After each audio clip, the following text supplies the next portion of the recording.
এই যে আর্জেন্টিনার পতাকাটা, এই যে জার্সি দেখতেছেন না, জি। আজকে থেকে আর্জেন্টিনা আমি দুধ দা গোসল করে ছেড়ে দিব।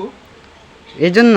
হ্যাঁ, কারণ এই আর্জেন্টিনার যে প্রেসিডেন্ট, জি। সে আপনার ইসরায়েলকে সমর্থন করছে। ও আর ইসরায়েলকে সমর্থন করা মানে হলো আমরা মুসলমান। আমরা মুসলমান হিসেবে কিভাবে আমরা যে ইসরায়েল ফিলিস্তিনের যে অত্যাচার করতেছে, ফিলিস্তিনের শিশুদের যেভাবে মারতেছে, মুসলমানদেরকে যেভাবে নিধন করতেছে, তাহলে আমরা মুসলমান হইয়া কিভাবে এই ইহুদিদের সাথে আমরা তাদের দলকে আমরা সাপোর্ট করবো। এই জন্য আমি দুধটা গোসল কইরা আজকে এই আর্জেন্টিনা আমি ছেড়ে দিতেছি।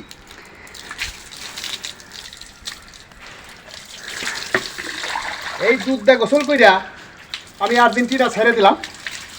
আমি ইরানকে সমর্থন করতেছি। ইরান পাস করুক, ফেল করুক, আমরা এই না ইরানের সমর্থক। কারণ আমরা এই আর্জেন্টিনা ছেড়ে দিতেছি, এই আর্জেন্টিনা করবো না আমরা।